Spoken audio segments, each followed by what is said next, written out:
Amantes de la vida, en los 100 años posteriores al descubrimiento de América por Cristóbal Colón, el desarrollo tecnológico de la navegación transatlántica fue tan enorme que se podría comparar con el desarrollo de la aviación después de los hermanos Wright.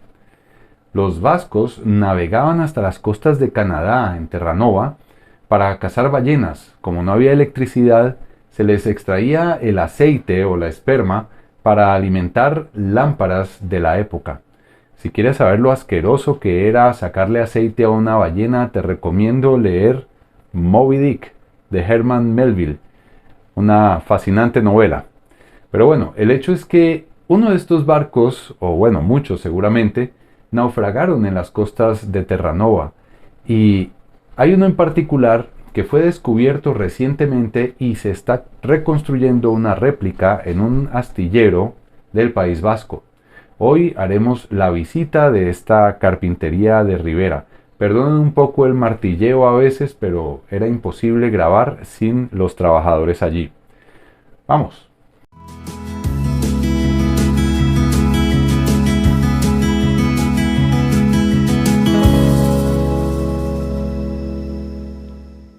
Bueno, pues hemos venido a la Escuela Internacional de Carpintería de Marina, aquí en Pasajes, para conocer las técnicas antiguas de construcción de naos o barcos.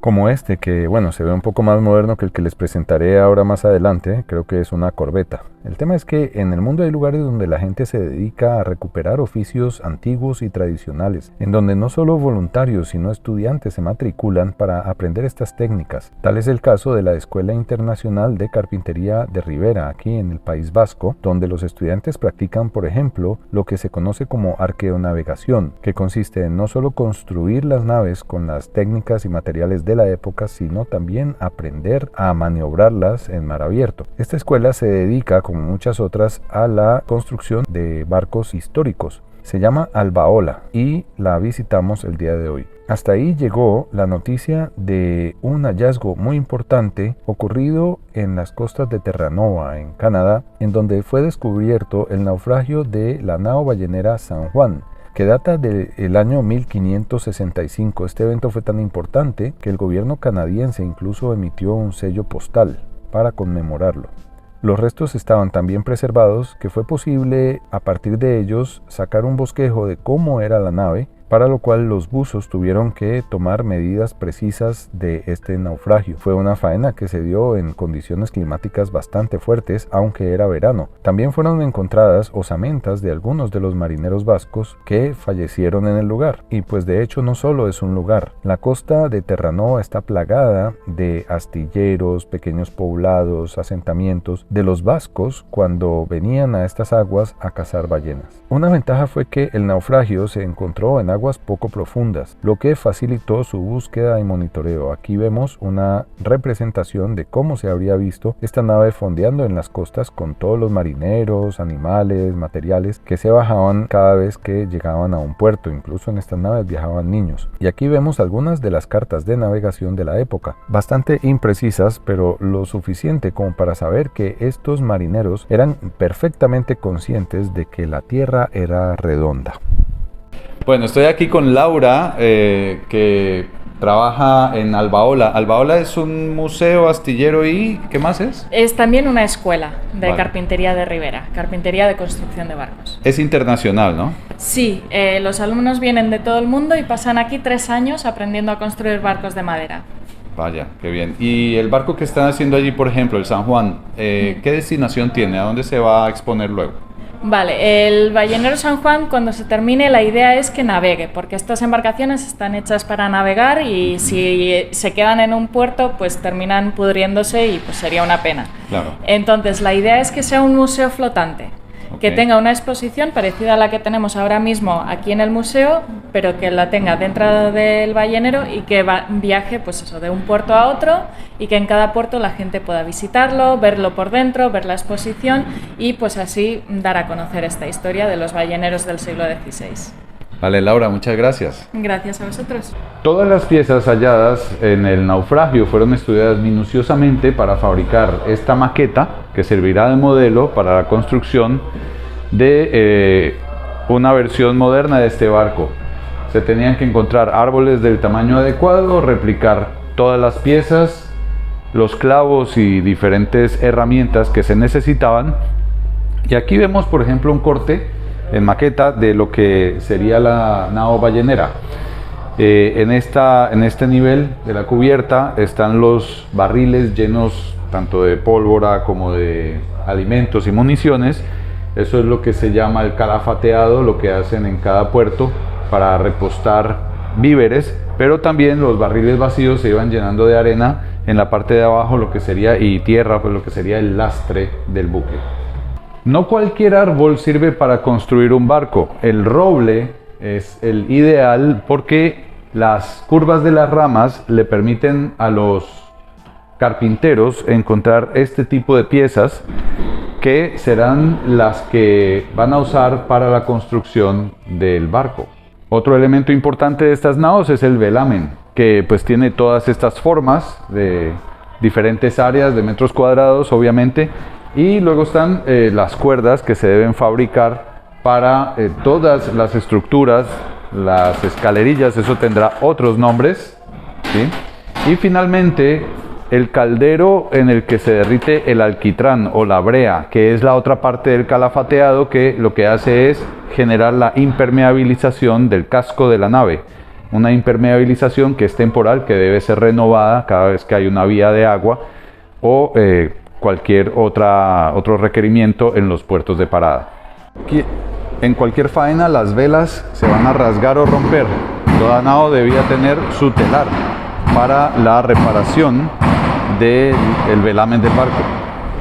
Un sistema de poleas con contrapesos de 24 kilos es el que se utiliza para arriar las velas y para también poder jalar las redes de pesca.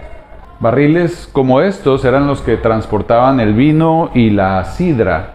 Mucho más seguro que transportar agua en aquella época porque el agua podía estar contaminada, los licores no.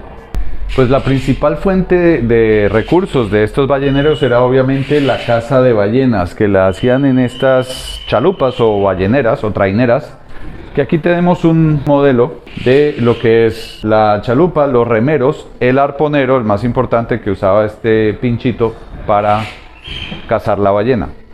¿Qué se necesitaba para navegar? Pues eran instrumentos relativamente básicos. Un mapa obviamente es necesario. Y luego tenemos estos 4 instrumentos. El más importante, el astrolabio.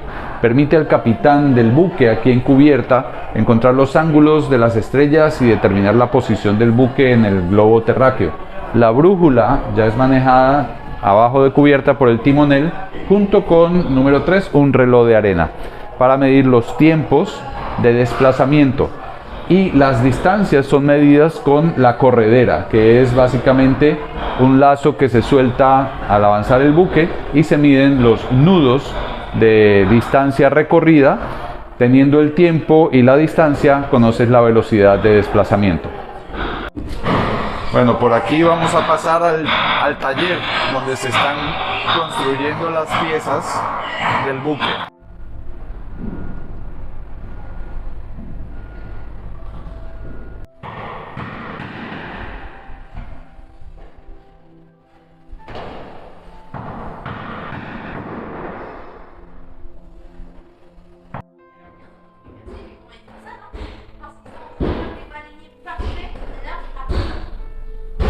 Una de las piezas más importantes de cualquier buque es obviamente el mástil principal. Este tronquito es el que sirve para ese propósito. Y aquí vemos el buque a escala 1:1 que se está construyendo con base en los planos originales. Cada clavo es luego rematado con brea o alquitrán para evitar el óxido y pues permitir la impermeabilización de la nave. Un proyecto como este es apadrinado por grandes empresas y otros mecenas, y también los carpinteros que hemos visto allí trabajando son estudiantes que vienen de todas partes del mundo para aprender las técnicas tradicionales de la carpintería en la construcción de barcos en un astillero del siglo XVI. Bueno, estoy nuevamente con Laura y esta vez quiero preguntarle que nos hable un poquito, lo que recuerdes, sobre un famoso marinero vasco llamado Juan Sebastián Elcano. Bueno, Juan Sebastián Elcano era de Guetaria, que está en la costa yendo hacia el este desde aquí, Sí. El oeste, perdón. Sí. Y bueno, fue uno de los navegantes de Magallanes que cuando él falleció en Filipinas, pues Él continuó la travesía. Eso es, él con uno, quedaban muy pocos ya, Sí. y quedaban 2 embarcaciones, ya para cuando llegaron a Filipinas se quedaban 2 embarcaciones. Sí. Y entonces uno lo capitaneó Elcano y otro lo capitaneó otra persona que no me acuerdo de su nombre y decidieron... Un portugués, creo. Sí, Sí. pero no me acuerdo de su nombre Ya. ahora mismo. Pero me acuerdo que decidieron que uno seguiría intentando circunnavegar el mundo y que el otro intentaría volver a cruzar el Pacífico y volver por ese lado. Y el que consiguió llegar de nuevo a España fue Elcano, Ok. con creo que 19 tripulantes, Sí. que fueron los que quedaron después de toda la travesía. Y justo este año es el 500 aniversario de su vuelta, Ya. o sea, del año en el que llegaron. De Vale, vuelta. Laura, muchas gracias.